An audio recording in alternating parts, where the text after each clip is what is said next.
Okay, I'm going to be talking about the deep state. The deep state mainstream media. How they're trying to get Sean Hannity off the air, bringing up conflict of interest with Cohen and one lawyer that doesn't represent Trump that was going to, and one lawyer that does. Okay? Can we talk about their media? The mainstream media's conflict of interest? How about we do that? We know we know Chris Cuomo. CNN's one of CNN top's commentators, or whatever you want to call them, journalists, whatever. He has a big relationship with Hillary Clinton. It goes back towards his father, but he was doing all the reports on Hillary Clinton, doing all the things about Hillary Clinton. By the way, his father was offered the Attorney General position before.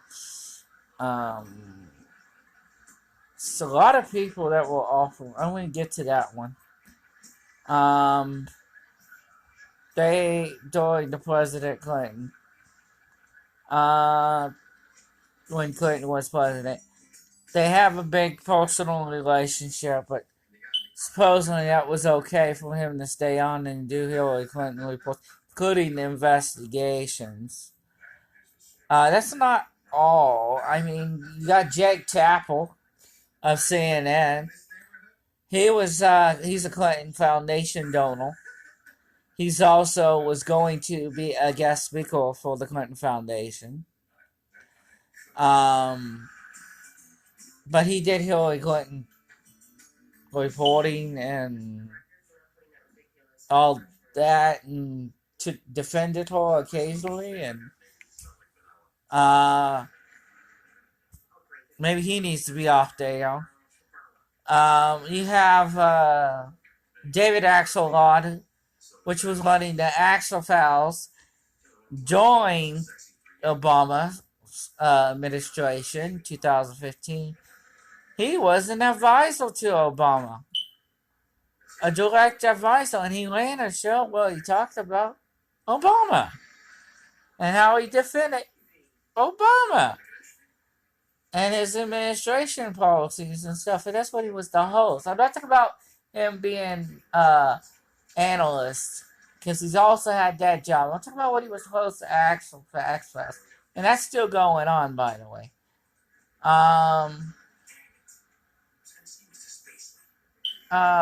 Do we have to also bring up George Stephanopoulos of ABC?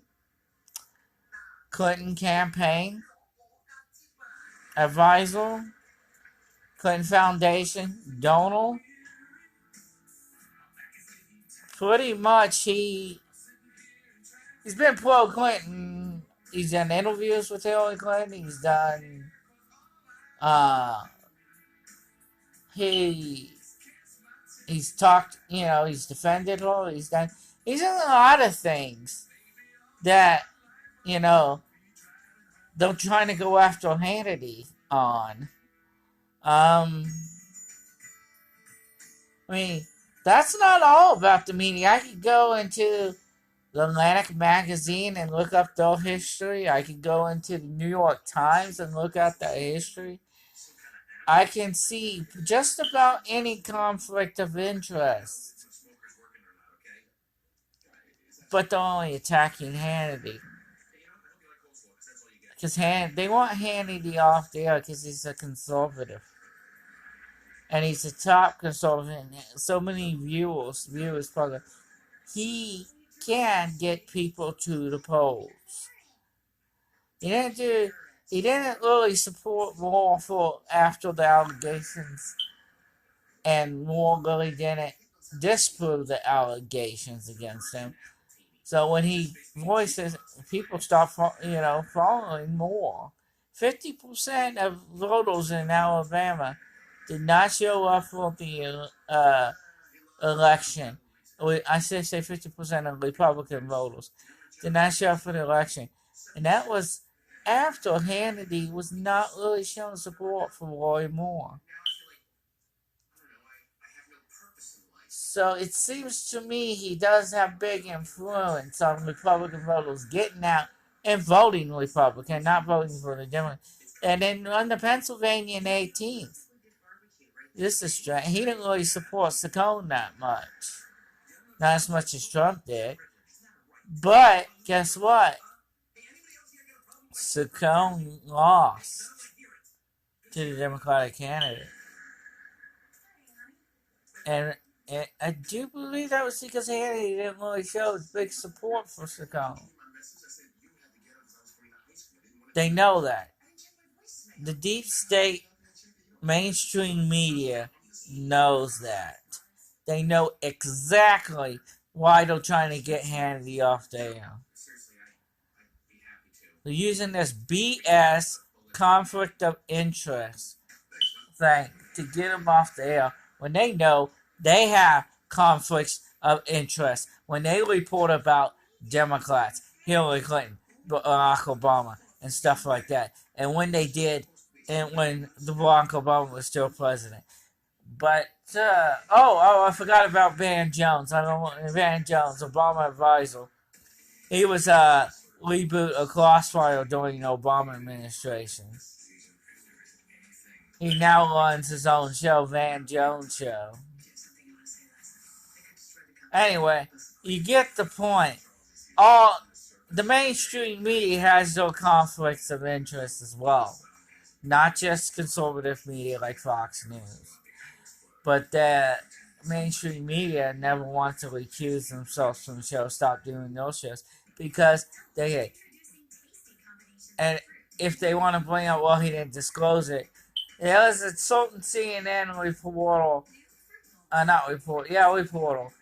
I can't remember her name, but she was mentioned on an article I read that didn't disclose that she had a big relationship with Hillary Clinton. But she didn't disclose it to CNN. When CNN found out, they still kept her on.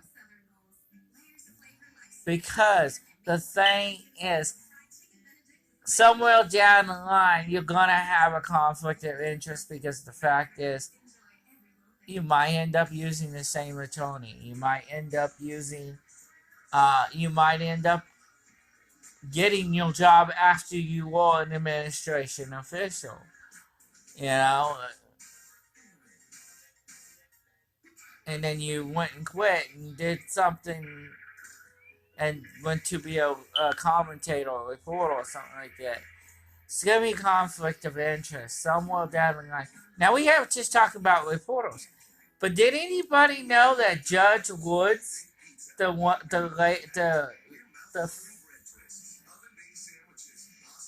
lady who's in charge, that's doing the Cohen case, the judges in charge of the Cohen case, has a conflict of interest?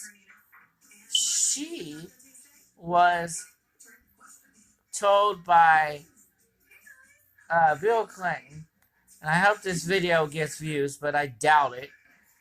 She was told by Bill Clinton. Bill Clinton was looking for her to become the next Attorney General. First, he was looking at Cuomo's dad, and, it's odd, and then he was looking and said, well, maybe we need a woman as the Attorney General. And that's what he ended up getting in the first place. Jenna Napolitano, I can't even pronounce her name. But anyway, they were looking at Judge Woods. And Judge Woods, I think that was before she was even a judge. Just a lawyer, I think, at the time. But anyway, she was looking at being the next Attorney General. Now, she went and had that nanny gate scandal. Well, she had an illegal immigrant being a babysitter. Then she would have been the next Attorney General. And Hillary Clinton was the one that interviewed her for the position. It's kind of hard to see why Hillary Clinton would interview Supreme Court nominees that he's looking at, potential nominees, when she wasn't even part of the government at all at the time when Bill Clinton was president. But he was allowing her to do the interviews. Anyway, so she has a big potential conflict of interest. And she's holding the Cohen case that has, and allowing all this information, telling Cohen that he cannot see the documents until after the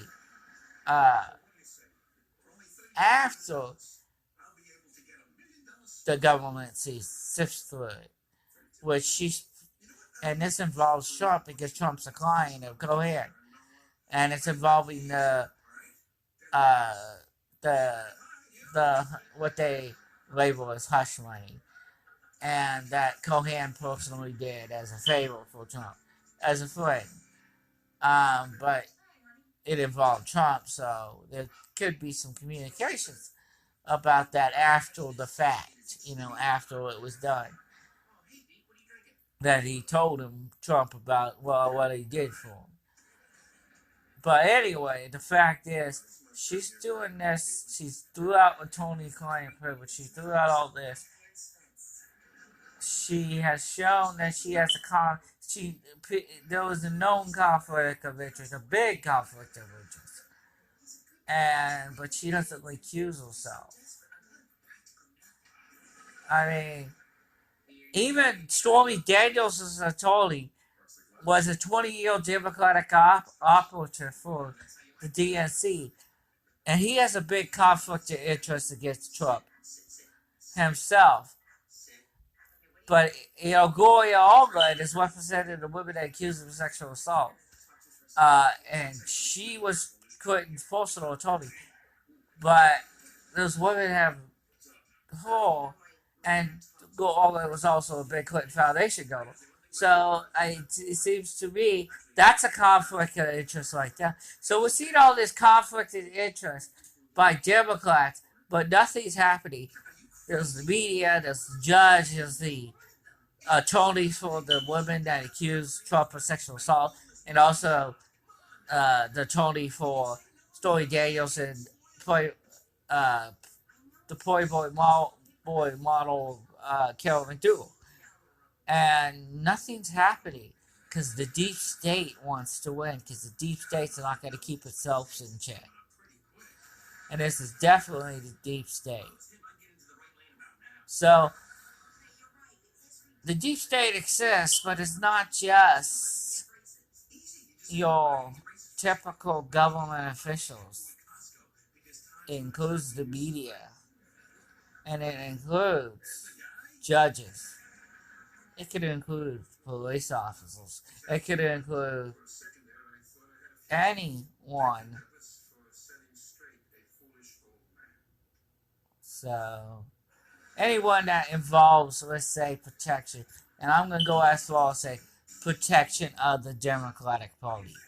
That is what your deep state is.